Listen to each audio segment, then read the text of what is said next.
Alrighty, let's see. I think I am live here, so let me fix this real quick. Close. See if I can fix this on my end. Hang on.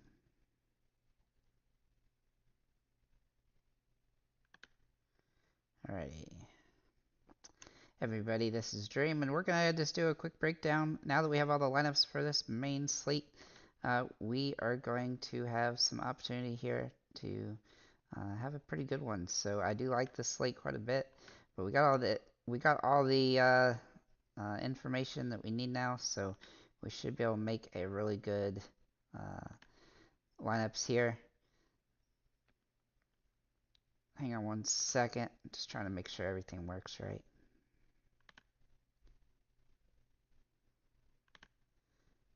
Uh,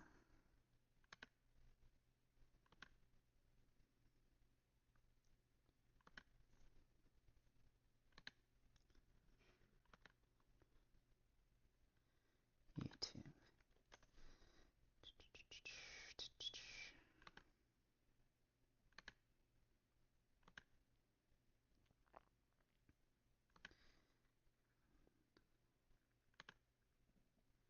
All right,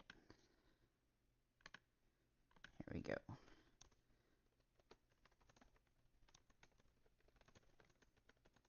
Make sure to check out the Discord if you want to check that out. Uh, there's some nice guys and stuff in there, so feel free to jump in. With that said, let's go ahead and get looking at this slate here. So we have a pretty interesting slate on this one. Um, oops. Uh, we do have some good games. All the weather looks really good today, so there shouldn't be too many weather issues on this slate, which is nice. Some of the early games were canceled already today, so I'm glad that this slate is full and good to go. We're just going to start by looking at our pitchers, and we'll see what we can find out about our favorite options here. So we do have guys that we do like, and mostly what I thought in the video this morning didn't change much for this slate from a pitching perspective. So I do think we have good options here. With that said, let's get into that here. Let's see here. So we've got Tyler Glasnow is the overall top pitcher. He has got a tougher matchup against St. Louis, which isn't ideal, but he definitely projects as one of the best options on this entire slate. So he is a viable choice, though he definitely carries a little bit of risk with the matchup there.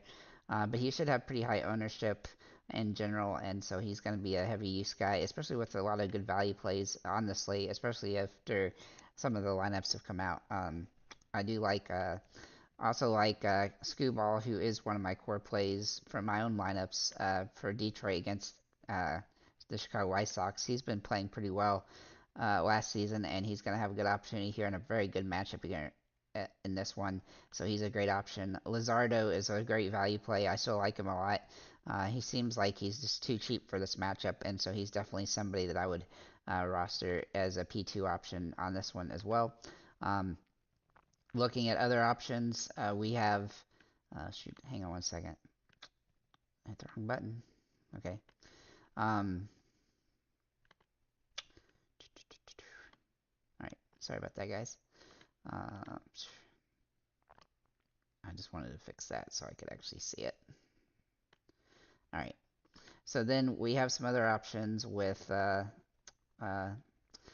Pablo Lopez and Yu Darvish, and then Cole Reagans. They all have some utility today, that they do have some, risk involved with all of them, but they are fairly priced for their potentials.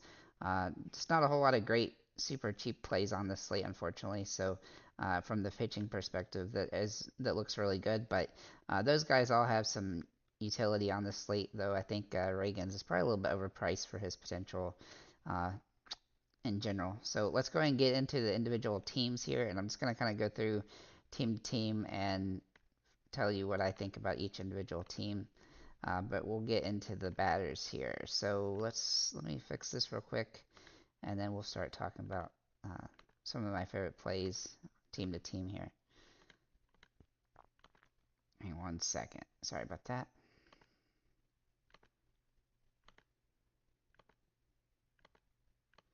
All right. So we'll start with the New York Yankees Houston game here since it's first on the list.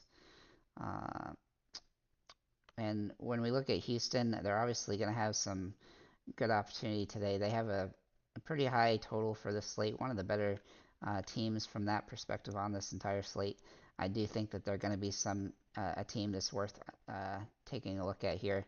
Um, though they are fairly expensive on this one, which is a concern. But with their some of their guys like Pena has some value today. Uh, Yanir Diaz also is very interesting to me as he's going to have pretty good ownership as a value play. Altuve and Bregman are both options, expensive options for that matter, but they are both in play on the slate. And so I do think that a good stack with the Diaz, Altuve, Bregman, and Pena all have potential to be good. Though that is a kind of a contrarian stack for this particular slate. But I do like it here, so that's definitely something that I would take a look at. Oopsie. Uh, then we're going to look at the Yankees, uh, and for the Yankees, they don't have as good of a matchup here, obviously, as the as the Astros do, but they do have some potential, especially Aaron Judge. He's going to be a guy that's going to have some home run potential. I'm not sure that I love a whole lot else on their team today, just because I think there's just a lot of risk with them, and not the most ideal matchup from a pitching perspective. It is going to be Valdez versus Cortez, and Valdez, while he's a little bit expensive today, he definitely has some potential to do well here. But I do think that the Yankees hitting, it's going to be squarely a GPP kind of thing, and Aaron Judge is definitely the best option on the team, but he carries a lot of risk here. Looking at the Toronto Tampa Bay game, uh, we do like some guys here as well. This game does feature a pretty sorry, pretty. Sorry, I'm trying to get this stuff to work, and it's just being a little. Sorry about that, guys. Anyway, so Tampa Bay and Toronto, they do feature a pretty lower scoring game on the slate, but the pitching here is kind of average with Eflin and Barrios, so I do think there's some utility here, but not a whole lot of usage from this uh, group of guys. So these are going to be contrarian options. But if I was going to use anybody from this game, it would be Brandon Lowe for Tampa Bay, as he's going to have some good home run upside today. And I also don't hate Kirk or Pinto at catcher if as kind of a contrarian option, but they do carry some risk. Varsho is also starting in outfield, and he does have some upside as well, but it's not ideal on this particular slate. Looking over at Pittsburgh and Miami here. Oopsie. Pittsburgh and Miami. We are going to look at this game here. This has a 8.88 run total on this one. I do think this is going to be a back and forth a game that there can be some runs in. Keller and Lizardo, though, are both decent pitchers. Not great, but decent. And Lizardo is underpriced today, so I do think Miami is definitely a team that you could work with. I think Pittsburgh is probably somewhat avoidable today. I like several guys from Miami, though, and Arraez for at first or second base. He's going to have some upside today. He hit the ball extremely well all of last season long, and I look for him to continue that. He's not a big home run threat, but he definitely has some potential on this slate. It looks somewhat interesting today. Looking over at Jake Berger is also going to have some usage today, though he's probably not super high, but he's a little bit. He's not a bad price here on at $4,300 for third base. Third base is somewhat limited today, so I do think that he's going to have some upside here. But obviously, from Cincinnati, you're going to have the most potential. Looking at Detroit and the Chicago White Sox here, from a pitching perspective, this is a game that I definitely want to focus on the Detroit bats, not so much the White Sox. I do like Skubal a lot, and so he's probably a pretty good option on this slate. As for the Detroit Tigers, they have quite a few guys that have some potential today. In fact, I would almost use anybody on their team before I'd use anybody on Chicago White Sox today. So, but my favorite plays are going to be Torkelson at first base. He's going to be somebody that a little bit overpriced here, but he's got home run potential. Ibanez at second base is somebody that's very interesting, as he's drawing some potential for this matchup at his price being dirt cheap and starting at leadoff. And then also Vierling at third base and outfield. He has some utility today, but he's kind of a contrarian play and kind of a cheap value play, if you will, on this particular slate. Don't necessarily expect a ton of runs from this game, but I do think Detroit's going to have the upside. And also at catcher, Rogers is somebody that I liked a lot yesterday, and I do think he's kind of a boomer bust play here, but he has some home run potential on this one, so I think that's a viable way to go. Looking at this Washington Cincinnati game, this is where we're going to get a lot of opportunity fantasy wise, as these two teams are going to be very stack heavy potential. This slate does feature two meh pitchers here, with both Josiah Gray and Frankie Montas here for these two teams. This game being a Great American Ballpark obviously raises the upside uh, of the fantasy potential here. And there's several guys that we do like. First, looking at first base, one of my core plays today is Encarnacion Strand. He's going to have a lot of potential in this one. He's priced pretty fairly, and he's got a nice upside. A lot of people, I think, are thinking he's going to have a breakout season, and I expect him to play well in this one and hopefully hit a home run or get some stolen bases or variation of those. Looking at some other options from these teams, Benson is going to be a very good value play today. He has a lot of upside in this matchup. He's going to have a high usage rate and high ownership, so I think he's going to be somebody that, if you want to go, in cash games, he's definitely going to be somebody that we want to look at. But as for in GPPs, he's kind of be somebody you probably want to contrarian off of. But he's nice and cheap today, and he's got some potential, so he's definitely worth a look. Jonathan India is a guy that I really like as well, and he's going to kind of fly under the radar a little bit today because of his teammates, but he's a little bit underpriced here, and he definitely draws some good potential in this matchup. Uh, Looking at Washington, I also like Abrams for at shortstop as well. He's been fairly consistent player last season, hitting almost 250. He's got some home run upside, and this is a good matchup here against Cincinnati for him, and he's going to have a good opportunity to have a big game here. I also like Jake Fraley here for Cincinnati. He's a little bit expensive today, but he torched Washington in 4 games last season, and I like for him to continue that here. He's got home run potential at home. Last season he was, actually not quite as good at home, but he hit more home runs, so I think he's got that home run potential today. And then of course Ayla De La Cruz is going to be somebody that a lot of people are going to to use here, though he is very expensive. He's going to be somewhat hard to roster, but he's going to have that big time potential this season. So he's definitely somebody that, in a contrarian option at the very least, you can utilize. Uh, we have other guys like Joey Gallo, who's kind of a Hail Mary home run play, and Winker as well.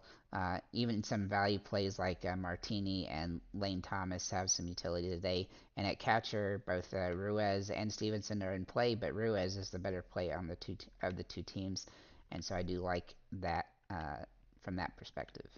Looking at this next game here, we've got Minnesota and Kansas City. Now this does have a pitcher that two pitchers that have some upside, but they seem a little bit overpriced today, and so they're not my favorite on this one. But I do think Minnesota and Kansas City are going to be a pretty mid-level game on this slate, simply because of their pricing of some of the players and because of the pitching being, decent. I could definitely see this being the two pitchers that have a lot of like GPP opportunity to have a solid outing. But as for the hitters here, my favorite hitter from this game is going to be Jeffers from Minnesota. He strikes me as somebody that's going to have a lot of potential in this one. Though he does have home run upside and potential. He also hit the Kansas City Royals last season for a 375 average in the 4 games. I expect him to do similar this year because he's going to have some nice upside, and he looks like he's going to get less games this year, but more potential to stay healthy as the year goes on. So that should give him some better potential this season. Um, I do like Byron Buxton today, though he is a little bit hard to roster today. He does have that home run upside. Carlos Santana at first base is also somebody that has some utility today, though he definitely carries a little bit more risk than some of the others. But Willie Castro is a guy that I've used before, and he can have third base or outfield. He's nice and cheap, and he's kind of a hit or miss kind of guy, but he can be a GPP play and on a value side, especially if you want to be contrarian off of Willie Benson of the Cincinnati Reds. He's definitely one guy you could take a look at and try to go for there. Moving it to the St. Louis and LA Dodgers game.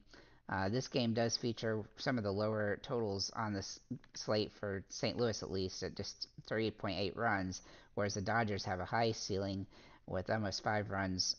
It looks like obviously the pitching perspective here. Glasnow is one of the top pitchers on the slate, and he's going to have a lot of potential here. St. Louis does have some guys that can get hits though, so it's not to say St. Louis can't do well in this game, but I definitely don't love them from a fantasy perspective today in a tough matchup. But that's a very good GPP play. If Glasnow was to get lit up, then St. Louis could be a team that you could be very sneaky with.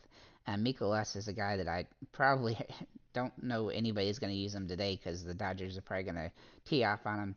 I like the Dodgers a lot in this matchup, and so we'll start by just looking at the Dodgers in general. So from a stacking perspective, Mookie Betts, Otani, Freeman, and Will Smith all are great options. Will Smith is a little bit overpriced at catcher, but he's definitely in play here. He has some potential today to have a solid game, and I think he's in a good spot in the lineup to help pay that off because he'll have those other guys there. And then he's got Muncy behind him, who's actually a decent play, though he's a little overpriced. Uh, Even if we go in the back part of the lineup with Gavin Lux and Jason Hayward and Outman, I think we have some potential for value there as well. This team just seems like it's really set up to be good. Though I do think Otani and Will Smith are the top two plays on the team, but I would probably go with a stack where you stack Otani, Will Smith, and then mix in either Freddie Freeman and Mookie Betts, or go cheap on the value ends, or go yeah, in that way. So as for St. Louis, if I was going to go with anybody here, it'd be Brendan Donovan and Gorman, but they both have pretty low upside here, and they're probably not worth the risk. If you do want to stack this team and go against Glass now, then you could definitely go with Contreras, Gorman, and Donovan, but it's going to be hard to roster them today because of the matchup. Looking at San Francisco and San Diego, uh, we do like this game a little bit, uh, especially from a pitching perspective, because we have Lou Darvish and Logan Webb, and both these guys have some potential in this game. Though it is a risky game and it's a pretty low scoring one at that. But I do think that there's some bats that we can look at that have some utility today. I just don't think it's a great game for fantasy, but it's an okay one. Cronenworth is a guy that has first and second base potential and uh, options, and he has some upside in this matchup against Webb. Again, I don't think he's a great play, but he's a good contrarian play, and he's probably the best on this game. Whereas Machado and Tatis Jr. both have don't both of these guys have some potential today for home runs, but they definitely carry a lot of risk, and so they're probably pretty avoidable. Um, I do think that I did mention Nick Ahmad in my write up yesterday. I don't know that he's going to be as favorable now as he was before. So, especially with his starting position being ninth in the lineup, it's probably going to be a little bit avoidable. I didn't really care much for the catchers today. Uh, Lamont Wade Jr., if I was going to use from anybody from San Diego, he'd probably be my top play, but overall, pretty avoidable team. And I do think Darvish is in a favorable matchup, so I think Darvish is somebody that I really do think has some good GPP play potential from a pitching perspective. So with that said, guys, that's what I have for this slate. Hopefully everybody does well. Let me know in the comments what who you guys are using at all the different positions, and hopefully we can have a good slate here. Let's see if I can just build something interesting with some contrarian plays here while we're waiting for the slate to get started here in about an hour. We've got Yu Darvish here. Obviously, somebody I like is a contrarian option. This will be just like an all contrarian lineup for me here. Let's see. Uh, uh, I could go with Lizardo, who is a core play for me, but I think he's a good value play anyway. So that's a good way to go a little bit cheaper value wise from a fantasy perspective today. If we look at catchers, um, you know, there's a lot of catchers actually that have some upside in this matchup. There's not, I didn't feel like anybody really jumped off the page as great options, but I do think that there's a lot of decent options on this one, and so that definitely gives us some potential. Jeffers obviously is one of my favorite plays at $3,600. He's just nice and cheap, and he's got a favorable matchup here. But if you like Reagan's at pitcher, then he would be avoidable.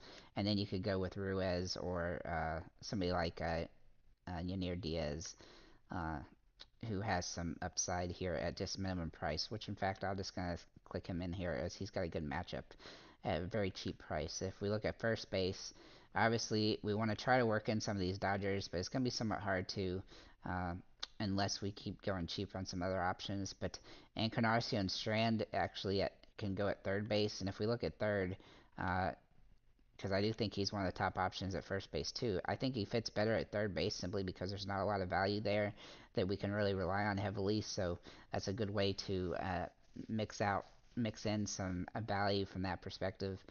Looking at, then we can go back to second base here. Sorry, I meant, yeah. Second base here, I do like Mookie Betts, but I also think Altuve is in play. Torres and India all have some upside. I do like India here a lot, as I think he's going to be underutilized today, so he's a good contrarian option on this slate, and he has some potential to have a solid game. Looking at first base, if we have about $4,600 per player. Uh, we could go with a guy like uh, hmm, I might go up here for Freddie Freeman, but let's look at shortstop first, and or even Otani. Let's look at shortstop first and kind of see what I like here from just this clear perspective. Uh, let's see here. We got C.J. Abrams as a top play. What else we like? Ella De La Cruz is very expensive, but he's definitely somebody we could look at uh, as well. I'm not sure if I might just stick in C.J. Abrams here for now, just to see what we can get in outfield, and then see if we can pay up at the first base, or even if we pay up for Otani in outfield, we could go cheap at first base here. Let's see what it looks like if we put Otani in outfield, though. So we still have 4,100 bucks a piece, and we could mention Benson here. He's kind of he's going to be a what do you call it? Kind of a highly owned play today because of his price. We did have some contrarian options like even as uh, that could potentially play as decent options in the outfield as well that are cheap, but we actually can go a little bit more expensive.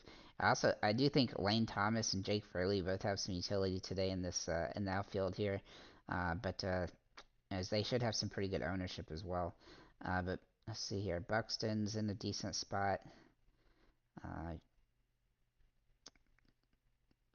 Yeah, I think I'm probably gonna mix in. Let's go back to first base and see if we can. At 4,500 bucks, we could almost mix in Lane Thomas and Jake Fraley just at this with Otani being at first base. Let's see what that looks like. So we could get in Lane Thomas, and then we could get in Jake Fraley. I mean, that is not the worst thing ever. I think that's a pretty decent set if we want to get Otani in the mix here.